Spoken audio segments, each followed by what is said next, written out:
Në lushnje, me stokave të gjera të mbjella me grure misër, jetonte një burr që të gjithë e quanin thjesht gjyshi Mahir. Në fakt, emri i tij i plot ishte Mahir Qemali, por askush nuk e thërriste më ashtu prej shumë dekadash. Që nga koha kur kishte kaluar të 80-tat, për të gjithë ishte bërë një figurë gati mitike, një plak që kishte parë gjithçka dhe që kishte mbjetuar në çdo stin të jetës. Ai kishte qenë i ri gjatë viteve të vështira të pasluftës, kishte kaluar sistemin e komunizmit, kishte parë Shqipërinë të përmbysej dhe të ringrihej, kishte parë bijtë e tij të rriteshin, të largoheshin në emigracion, të martoheshin dhe të bënin fëmijë të tyre. Ai vetë kishte mbetur në atë shtëpi të madhe një katëshe, me mure të trasha dhe avllinë e lartë, ku jeta dukej sikur ecte më ngadalë.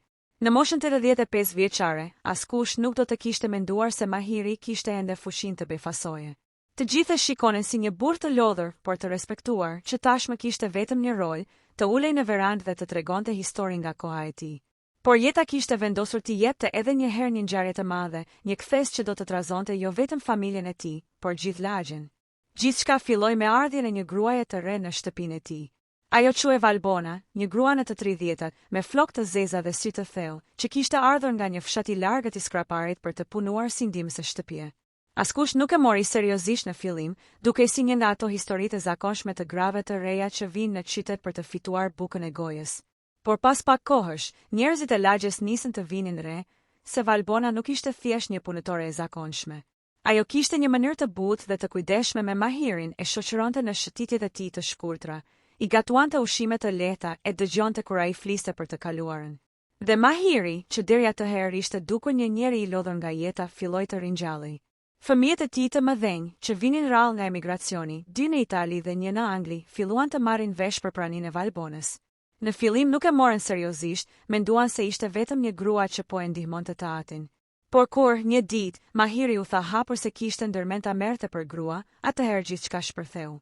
Baba, je në mend? I tha i biri më i madh përmes telefonit, duke folur nga Milano. Në moshën tënde mendon për gra? Çfarë do thot fshati? Çfarë do thonë njerëzit? Ne kemi një për mbesat, jemi rritur, nuk ka kuptim. Por Mahiri ishte i vendosur. Unë jam ende gjallë, u përgjigja ai. Dhe sa të jem gjallë, të jetoj sipas zemrës sime.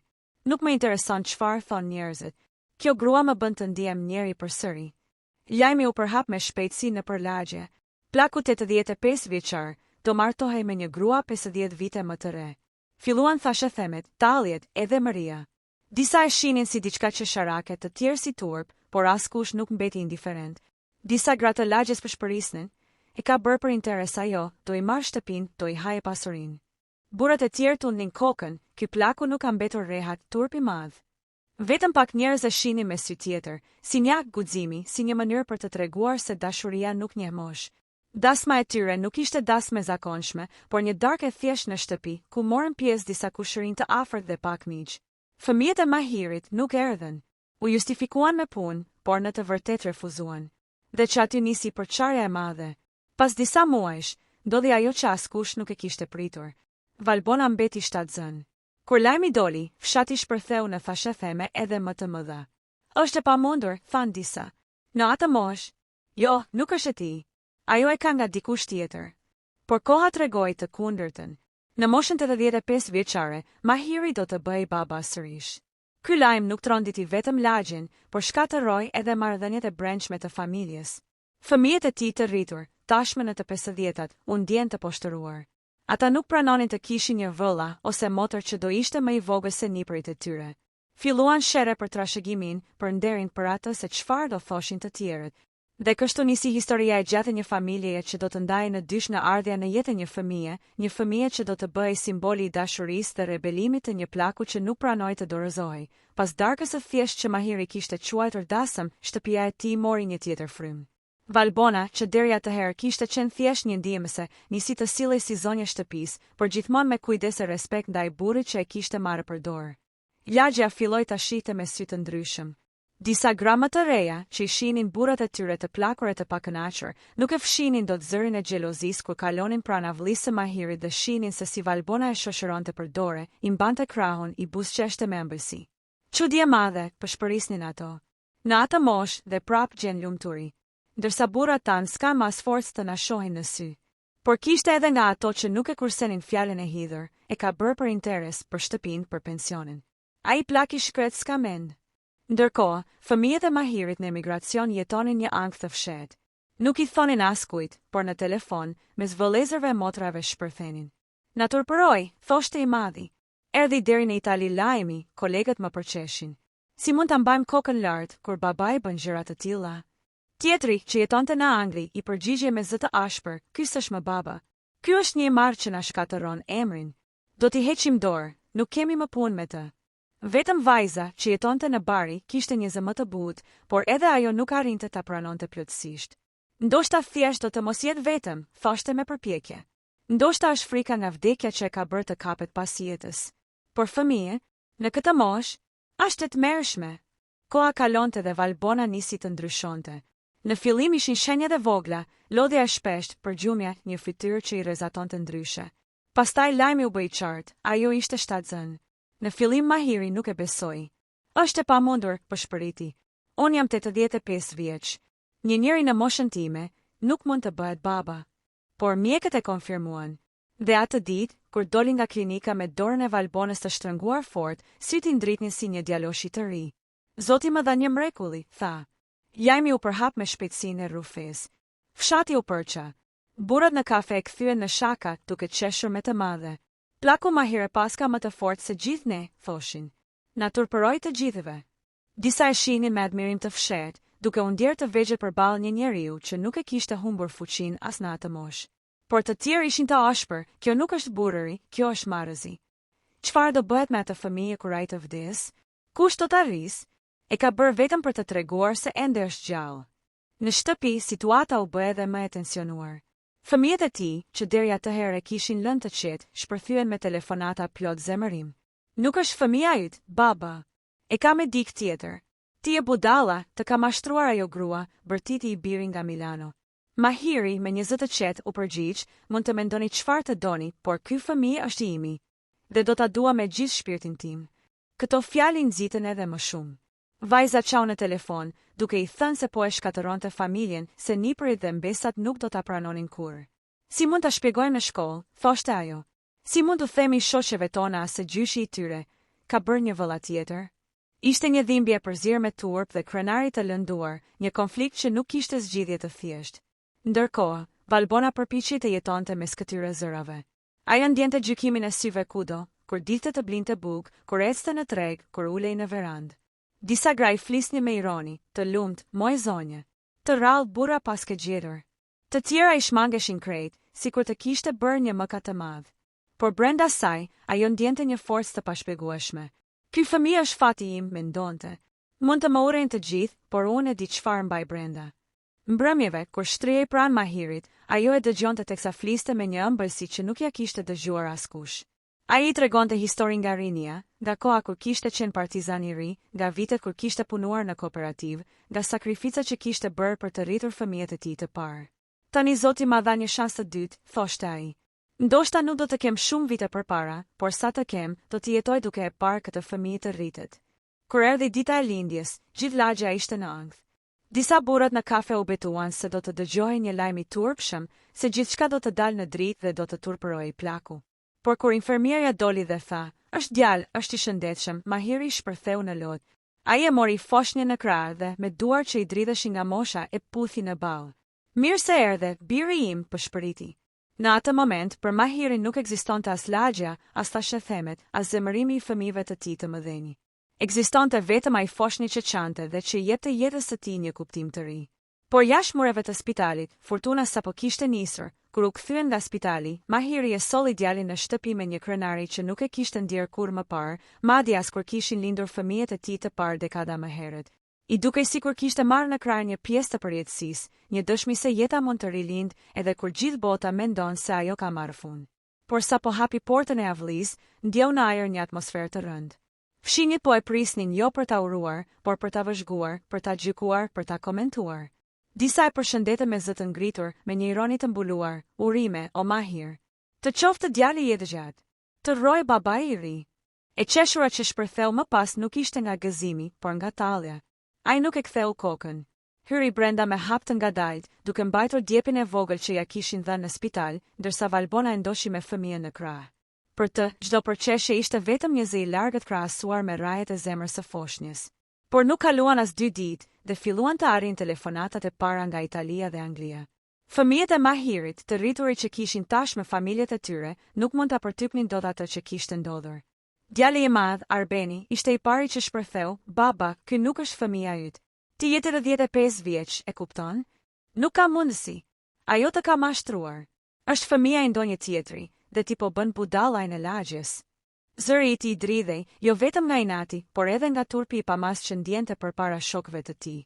Mahiri e dëgjoi në heshtje. Pastaj, me një qetësi që i vinte nga vitet të tëra përvoje, tha, "Arben, ky fëmijë është imi. Mund të thuash çfarë të duash, mund të më mohosh, mund të më lësh vetëm, por unë nuk do ta lë këtë djalë. Ai është gjaku im." Këto fjalë çmenden të birin. "Gjaku yt? Po ne çfarë jemi? Ne nuk të mjaftuam. Tani na turpërove, para gjithë botës. Do të luftojmë për këtë. Mos haro, baba, shtëpia nuk është vetëm e jotja. Ne kemi punuar gjithë jetën për këtë shtëpi. Nuk do t'ja lëm asaj gruaje e as atij fëmije." Të njëjtat fjalë u përsëritën nga djali tjetër dhe madje edhe nga vajza, e cila deri atëherë kishte qenë më e përmbajtur. Tani ajo ishte bërë edhe më e ashpër. "Ky fëmijë nuk është vëllai ynë. Për ne është një i huaj. Nuk do ta pranojmë kur." Ndërkohë, në lagje filloi një tjetër lojë, ajo e thashë themeve. Të gjitha shtëpitë flisnin vetëm për një gjë, për foshnjën e Mahirit. Disa grabetoheshin se e kishin parë Valbonën duke folur fshehurazi me një djalë të ri në treg. Disa burra shpiknin histori për gjendjen shëndetësore të Mahirit, duke thënë se ai ishte shumë i sëmur për të qenë baba. "Është e pamundur," po shpërisnin me siguri. "Ky fëmijë ka një baba tjetër." Por kishte edhe nga ata që në heshtje e shihnin ndryshe. Një plak tjetër i lagjes, shok i vjetër i Mahirit, i tha, "Ti i ke turpëruar të gjithë, o vëlla. Ti tregove se jeta nuk ka kufi. Unë të admiroj."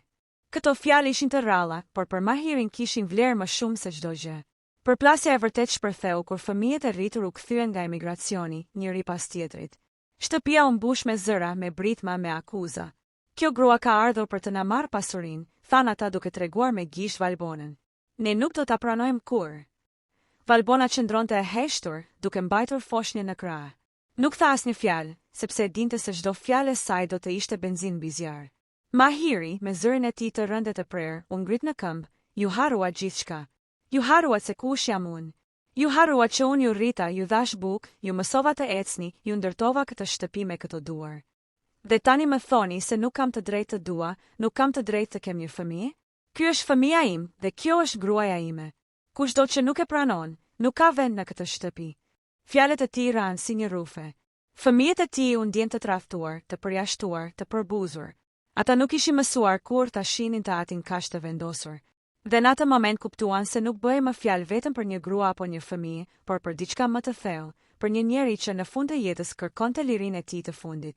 Në ditët që pasuan, lagja u nda në 2 kampe. Disa e quanin Mahirin një marzi të gjallë, të tjerë një hero të fshehtë. Por në çdo rast, ai nuk ishte më thjesht një plak i zakonshëm. Ai ishte kthyer në një simbol, në një histori që njerëzit do ta rrëfenin gjatë. Dhe ndërkohë që bota përreth digjej me thashetheme dhe zemërim, foshnja çante në djepin e tij të vogël, duke mos ditur se ishte bërë epicendra e një betejë që do të ndryshonte fatin e një familjeje dhe të një lagjeje të tërë. Nuk kishte kaluar as një muaj nga lindja e fëmijës, kur dera e oborrit së Mahirit filloi të përplasej çdo ditë nga njerëz të panjohur. Disa vinin të shihnin me sy se si dukej djali i çudirave, disa sillnin dhurata me një ironi të hapur, disa thjesht për të kënaqur kurreshtjen e tyre. Ishte si një pelegrinazh i heshtur i lagjes, ku shtëpia e Mahirit u kthye në skenë publike. Fshinjët nuk flisnin më për të fshehur, por me zë të lartë, duke mos u përmbajtur para dritarëve të tij. Ai plak nuk ka më mend, po shpërisni me një buzëqeshje në hund. Valbona e ndjente këtë çdo ditë. Sa herë dilte për të blerë bukë, dalonte frymën e njerëzve, shikime therrse, zëra që u lërinin nga larg. Kishte gra që e shanin hapur, dorp. Në vend që të rishe të kujdesesh për të, e ke shfrytëzuar si një thes floriri. Kishte edhe burra që shikonin me sy të lagur nga dëshira, duke i përshpëritur fjalë të pista që vetëm e rëndonin më shumë plagën e saj. Çdo hap i saj jashtë shtëpisë ishte një betejë. Fëmijët e rritur, tashmë të kthyer nga emigracioni, nuk shndruan duar kryq. Ata shkuan te noteri i qytetit, duke kërkuar të siguronin të drejtat e tyre mbi pasurinë e babait. Ky fëmijë nuk mund të na heqë atë që është e jona, u shpreh Arbeni më i madhi. Duhet të përgatitim dokumentet. Kjo grua nuk ka asgjë në këtë shtëpi. Ata madje filluan të diskutojnë për një test atësie, duke u përpjekur të bindin Mahirin të pranonte. Nëse je vërtet babai, s'ke pse të kesh frikë, i than. Por për Mahirin, kjo ishte një thirrje e padurueshme. Një natë, i lodhur nga gjithë kjo ngarkesë, ai i mblodhi të gjithë në dhomën e madhe. Valbona me fëmijën e saj qëndronte në një cep e heshtur. Fëmijët e mëdhenj u lërinin njëri mbi tjetrin, duke akuzuar, duke kërcënuar. Mahiri ngriti dorën. Heshtja ra, sepse ende në thellësi ata nuk mund t'ia mohonin autoritetin. Ju e shihni këtë shtëpi, tha ai duke treguar me dorë muret e verdha të vjetra, tavolinën prej druri, fotografitë e zverdhura të së shkuarës. Këto nuk i solli asnjë nga ju. I solla unë. Ju u rritët këtu fare djersësime. Dhe tani, kur unë dua të jetoj, të dua të ndjej përsëri, me mohoni këtë? Ju doni të më merrni frymën e fundit. Arbeni u hodhi kush në fytyrë. Nuk është kjo puna, baba. Është torpi. Është trashëgimia. Është fakti që ne s'kemi më vend në këtë shtëpi. Ju gjithmonë do të keni vend, tha Mahiri me zë të butë, por të prerë. Por kushto që do të zgjedh pasurinë mbi baban, nuk ka më familje këtu. Unë nuk do të bëhem një kufon me gjallë për të kënaqur ju. Ky fëmijë është gjaku im, ashtu siç jeni ju. Dhe kushto që e mohon, më mohon mua. Fjalët e tij krijuan një boshllëk të rëndë. Fëmijët e tij nuk dinin më si të përgjigjeshin. Dhe pikërisht në atë heshtje, fëmia filloi të çante një çare fort e thellë, sikur edhe ai po merrte pjesë në betejë. Por jashtë kësaj shtëpie, zjarri i thashë themeve po rritej. Në kafenet e qytetit, njerëzit hapnin baste, sa do të jetojë plaku? O është vërtet i tij fëmia? Çfarë do të ndodhë me trashëgimin? Madje edhe gazetar lokal nisën të interesohen, duke e parë këtë histori si një sensacion. Valbona, në të gjithë këtë fortunë, qëndronte mes dy botëve. Ajo ndjente dashurinë për burrin që i kishte dhënë gjithçka dhe njëkohësisht frikën e pafund për të ardhmen. Nuk kishte më qetësi. Netët i kalonte zgjuar, duke dëgjuar frymëmarrjen e fëmijës, dhe duke menduar se çfarë do të bëhej kur Mahiri të mos ishte më. A do të mbeti vetëm? A do t'ia hiqnin fëmijën nga duart? A do të përfundonte në rrugë? Një mbrëmje, ndërsa përpiqej të mbyllte syt, Mahiri ju afrua dhe i tha, mos ki frikë Valbone. Kam një plan. Nuk do t'ju lëkur vetëm. Në zërin e tij kishte një forcë të çuditshme, sikur nuk ishte një plakë që numëronte ditët, por një burr i gatshëm për të luftuar edhe me vdekjen. Por asnjë plan nuk mund ta ndalte kohën. Dhe koha ishte duke u bërë armiku më i madh i tyre, koha nuk falte askënd dhe as Mahirin. Për vite të tëra ishte mbajtur si shkëmb, por tani lodhja e viteve e gërryen të ditë pas dite. Syt i turbulloheshin shpejt, duart i dridheshin, e frymëmarrja shpesh i bëhej e rëndë.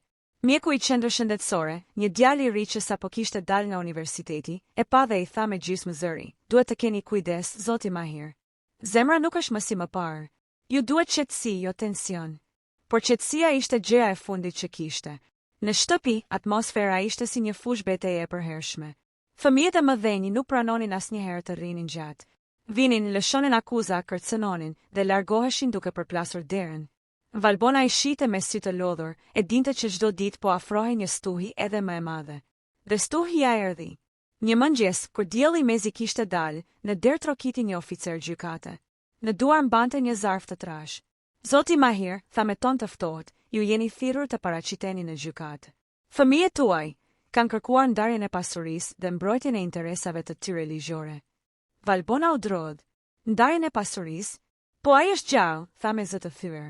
Ligji është ligj, tha oficeri, duke ja dorëzuar zarfin. Ata kanë të drejtë të kërkojnë mbrojtjen e pjesës së tyre. Dhe iku, duke e lënë pas një heshtje të rëndë. Mahiri e mori zarfin në duar. Nuk e hapi menjëherë. I shtrëngoi gishtat e hollë rreth tij sikur donte ta fermonte. Syt i mbushën me ujë, por jo nga frika, nga dhimbja. Ata bitë mit po më varrosin gjallë, po shpëriti. Në ditët që pasuan, lajmi u përhap me shpejtësi. Në kafene, burrat qeshnin me ngazëllim, ja ku e quan. Vetë fëmijët e çojnë në gjykatë. Disa e quanin turp të fëmijëve, disa thoshin se ata kishin të drejtë, por të gjithë e shihnin si spektakël. Lagja nuk ishte parë kur një dramë më të madhe. Valbona ndërkohë filloi të ndjejë e pafuqishme. Ajo e dinte që nuk kishte forcë të luftonte në gjykata, nuk kishte para për avokat, nuk kishte mbështetje. Çdo ditë, kur shikonte fëmijën që qeshte në djep, e kapte një dhimbje e fortë në stomak. Çfarë do të ndodhë me ne? Nëse Mahiri ikën, çfarë do të mbetet? Por Mahiri nuk e humbi asnjë çast krenarin. Unë do të shkoj në gjykat, tha një mbrëmje, duke u ulur në koltukun e tij të vjetër. Do të shkoj dhe do të ulem përballë tyre. Do t'u them në sy, unë jam ende gjallë. Unë jam ende baba. Dhe ky fëmijë është biri im. Le të më marrin në qafë, por të vërtetën nuk do ta ndryshojnë. Atë natë, Valbona nuk fjeti. Shikonte burrin që i dridhej në gjumë, shikonte fëmijën që lëvizte në djep dhe ndjente se po jetonte mes dy botëve, një bote që po shuhej dhe një bote tjetër që sapo kishte lindur. Ajo ishte urë mes tyre, por një urë që po kërciste, gati për t'u thyer. Dhe ndërsa nata zbarte, ajo e kuptoi, betejë e vërtet nuk do të ishte në gjykat, por në zemrat e tyre. Sepse ligji mund të ndante pasuri, por nuk mund të shlyente gjakun.